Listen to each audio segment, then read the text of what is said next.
Hello अस्सलाम वालेकुम and welcome in C plus plus lecture series. इस लेक्चर में हम बेसिकली एक हेलो वर्ल्ड प्रोग्राम लिखने जा रहे हैं, अपना फर्स्ट प्रोग्राम अपनी प्रोग्रामिंग लैंग्वेज सी या सी प्लस प्लस के अंदर। बेसिकली हम सी प्लस प्लस को लेके चलेंगे। C plus plus superset है सी लैंग्वेज का, तो इसका मतलब है हर वो काम जो आप सी में कर सकते हैं वो आप सी प्लस प्लस में भी कर सकते हैं।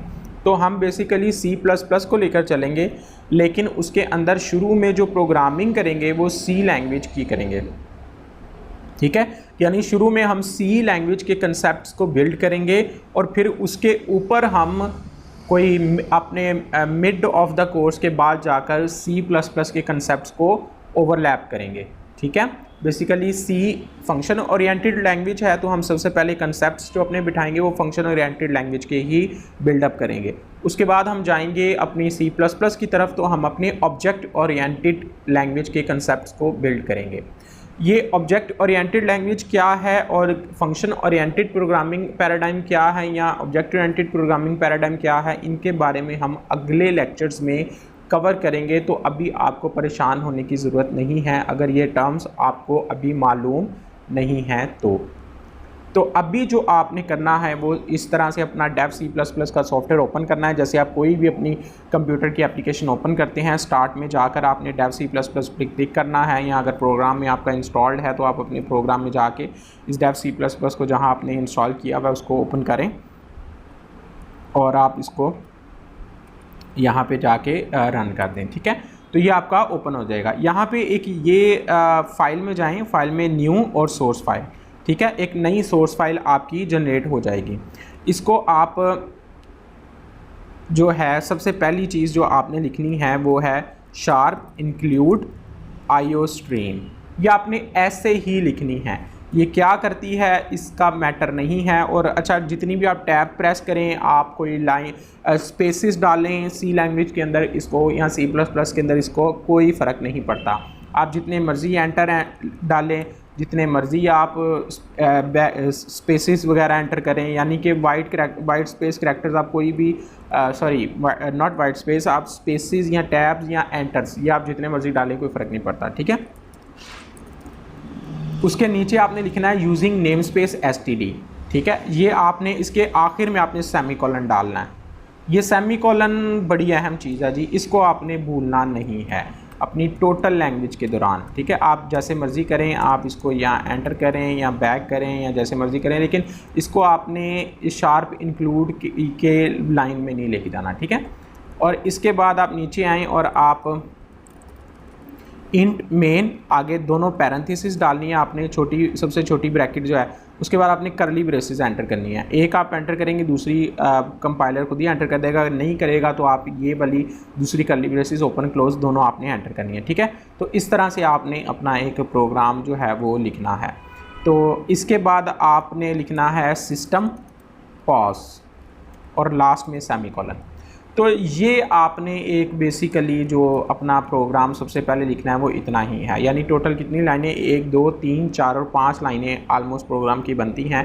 और अगर आपने एंटर किए हुए हैं तो बेसिकली यानी ये कुछ लाइनें और इसमें ऐड हो जाएंगी। ठीक है, आप चाहें तो इसको इस तरह से लिखें,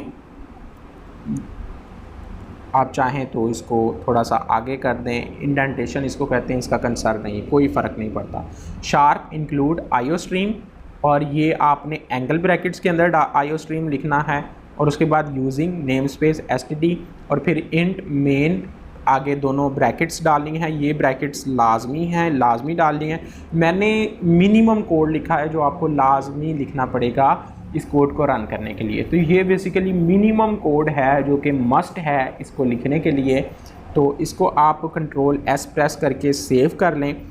अपने एक प्रोजेक्ट के अंदर मैंने C plus plus source files का एक फ़ोल्डर डॉक्यूमेंट्स के अंदर बनाया हुआ है। इसी के अंदर मैं सेव करता हूँ hello world.c। आपने इसके बाद हेलो वर्ड अपनी कोई भी फाइल का नाम है, आप हेलो वर्ड की जगह अपनी मर्ज़ी का कोई भी नाम रख सकते हैं, कोई मसला नहीं है, कोई परेशानी नहीं है। उसके बाद डॉट डाल के CPP लिखना है, ये एक्सटेंशन है बेसिकली C++ की फाइल्स की। .c लिखेंगे तो खाली C की फ़ाइल बनेगी, .cpp लिखेंगे तो बेसिकली ये C++ की फ़ाइल बनेगी। तो हम .cpp ही लिखेंगे, तो आपने इसको ऐसे ही लेकर चलना है, ठीक है। तो .cpp हेलो वर्ड .cpp, तो इस तरह से आप अपनी मर्ज़ी हेलो वर्ड की जगह अपनी मर्ज़ी का नाम रख सकते हैं। .cpp आपने ऐसे ही रखना है। इसके बाद इसको सेव कर लें। सेव करने के बाद जब ये प्रोग्राम आपका सेव हो जाए, आप इसको रन करने के लिए तैयार हैं।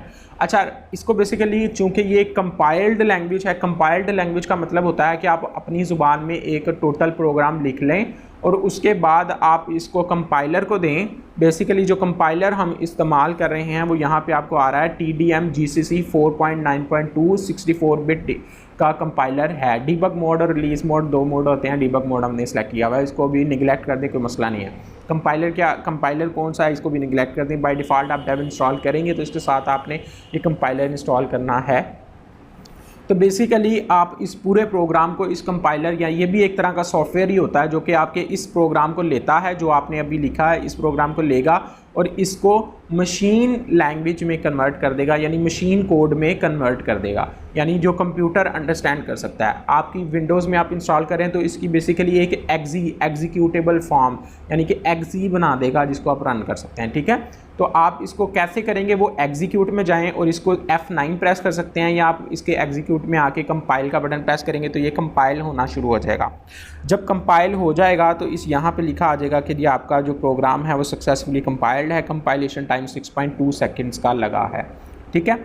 आपने इसके बाद इसको रन करना है, चेक करना है जी आपका प्रोग्राम कर क्या रहा है। तो आप यहाँ पे F10 प्रेस कर सकते हैं या एग्जीक्यूट के मेन्यू में रन पे क्लिक कर सकते हैं, तो ये आपका प्रोग्राम रन हो जाएगा, ठीक है। यहाँ पे प्रेस एनी की टू कंटिन्यू लिखा आ रहा है, ये बेसिकली सिस्टम पॉज की वजह से आ रहा है, ठीक है। तो यहाँ पे हम इसको एंटर करेंगे तो आपका प्रोग्राम एग्जिट हो जाएगा। तो आप अगर बिलफर्ज इस लाइन को नहीं लिखते, मैं इसको दोबारा करता हूँ। अच्छा, आप कंपाइल हर चेंजेस जो आप करते हैं उसके बाद आपको प्रोग्राम कंपाइल लाजमी करना है। आपको रन करने से पहले आपने कोई चेंजेस की है प्रोग्राम के अंदर तो आपको उसे कंपाइल करना लाजमी है। तो ये पॉइंट आप लाजमी ज़हन में रखें कि आपको अपना चेंजेस के बाद कोई भी दोबारा चेंजेस को इफ़ेक्ट देखने के लिए आपको उसको दोबारा कंपाइल करना ज़रूरी है। तो आप एक कंपाइल और रन दोनों इकट्ठे भी कर सकते हैं। आप कंपाइल एंड रन, आप एग्जीक्यूट में जाके कंपाइल एंड रन प्रेस कर सकते हैं या कीबोर्ड के अंदर F11 शॉर्टकट प्रेस कर सकते हैं। तो जब आप F11 प्रेस करेंगे तो ये देखें आपका प्रोग्राम बेसिकली आपने उसे कुछ भी करने को नहीं कहा तो ऑटोमेटिकली एग्जिट हो गया है। 0.01 सेकेंड्स में आपका प्रोग्राम एग्जिट हो गया है विद रिटर्न वैल्यू ऑफ 0। इसको निगलेक्ट करते हैं, क्या है, प्रेस एनी की टू कंटिन्यू और ये प्रोग्राम बंद हो जाएगा, ठीक है जी। आपने यहाँ पे लिखा सिस्टम पॉज, यहाँ पे आखिर में सेमीकोलन, इसको सेव किया और इसके बाद F11 प्रेस करेंगे, कंपाइल एंड रन आपका प्रोग्राम हो जाएगा। उसी तरह से प्रेस एनी की टू कंटिन्यू आ रहा है लिखा, इसको आप कोई भी की प्रेस करें और दोबारा प्रेस करें और ये प्रोग्राम आपका एग्जिट हो जाएगा। दोबारा से रिकैप करते हैं। आपने लिखा शार्प इंक्लूड आईओ स्ट्रीम और उसके नीचे वाली लाइन पे आपने लिखा यूजिंग नेम स्पेस STD और सेमीकोलन। लास्ट में सेमीकोलन, हर लाइन के लास्ट में सेमीकोलन डालना ज़रूरी है। जहां आप सेमीकोलन डालेंगे वहां एक स्टेटमेंट आपकी ख़त्म होती है।